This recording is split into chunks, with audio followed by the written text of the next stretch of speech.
নন্দীগ্রামে জেইউপি প্রার্থীর মিছিল আটকালো পুলিশ। জেইউপি প্রার্থী শহীদুল হকের সমর্থনে নন্দীগ্রামের হরিপুর থেকে নন্দীগ্রাম বাসস্ট্যান্ড পর্যন্ত জনসংযোগ ও টোটো র্যালি হয়। হরিপুর থেকে যাওয়ার পর জেইউপি প্রার্থী শহীদুল হককে প্রশাসনের পক্ষ থেকে আটকে দেওয়া হয় বলে অভিযোগ খোদ প্রার্থীর। তৃণমূল এবং বিজেপি যৌথভাবে পুলিশকে কাজে লাগিয়ে মিছিল আটকানোর চেষ্টা করছে, দাবি প্রার্থীর। ভাবছে যে আম জনতা উন্নয়ন পার্টির মিছিল যদি আটকে দেওয়া যায় তাহলে নন্দীগ্রামের মানুষ মনে হয় আর আম জনতা পার্টিতে ভোট দেবে না। এটাই হচ্ছে তৃণমূল কংগ্রেসের চিন্তাভাবনা, যে কারণে শেষমেশ পুলিশকে এবং প্রশাসনকে কাজে লাগিয়ে আমাদের এই মিছিল আটকানোর চেষ্টা করছে। কারা করছে? তৃণমূল কংগ্রেস পুলিশকে দিয়ে করছে।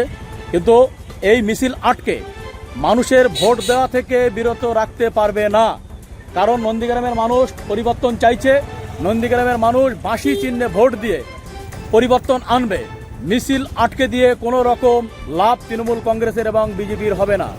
তৃণমূল কংগ্রেস এবং বিজেপি যৌথভাবে পুলিশকে কাজে লাগিয়ে আমাদের এই মিছিল আটকানোর চেষ্টা করছে। পারমিশন অবশ্যই করা হয়েছে, তারপরেও এখন তারা করছে, জোর জবরদস্তি করছে, পারমিশনের কাগজ দেখানো হচ্ছে। কি বলা হচ্ছে প্রশাসনের তরফ থেকে? আরে প্রশাসনের তরফ থেকে ওরা তো নানান রকম কথাবার্তা বলে, মানুষকে হ্যারাসমেন্ট এবং হেনস্থা করার জন্য এক এক সময় এক এক রকম কাগজপত্র চায়। পারমিশনের জন্য আমরা অনেক আগেই পারমিশন নিয়েছি, সেই সমস্ত কাগজপত্র আমার ইলেকশন এজেন্টের কাছে আছে। তারপরেও তারা এসে এই মিছিল আটকে দিচ্ছে। এখানে তৃণমূল নেতা, তৃণমূল সরকারের ঊর্ধ্বতন যারা কর্মচারী বা অফিসার আছে তাদেরকে দিয়ে এই ধরনের কাজ করানোর চেষ্টা করছে। এইভাবে শহীদুল হককে দমানো যাবে না, আম জনতা উন্নয়ন পার্টিকে দমানো যাবে না, এবং এখানে বাঁশি চিহ্নকে ভোট দেওয়া থেকে বিরত রাখা যাবে না। এখন কি করবেন?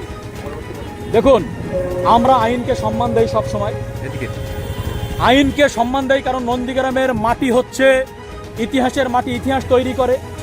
আমরা চাই না যে আমরা এখানে বিশৃঙ্খলা তৈরি করে নতুন করে ঝামেলা সৃষ্টি করতে, কারণ নন্দীগ্রামের মানুষ মনে প্রাণে ঠিক করে নিয়েছে তারা বাঁশি সিম্বলে ভোট দিয়ে পরিবর্তন আনবে।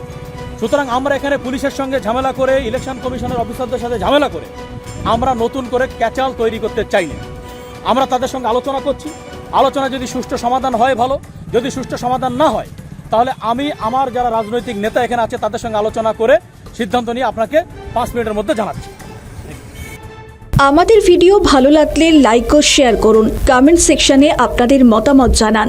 আরও ভিডিও পেতে আমাদের চ্যানেলটিকে সাবস্ক্রাইব করুন এবং প্রতি মুহূর্তে খবরের আপডেট পেতে প্রেস করুন বেল আইকন।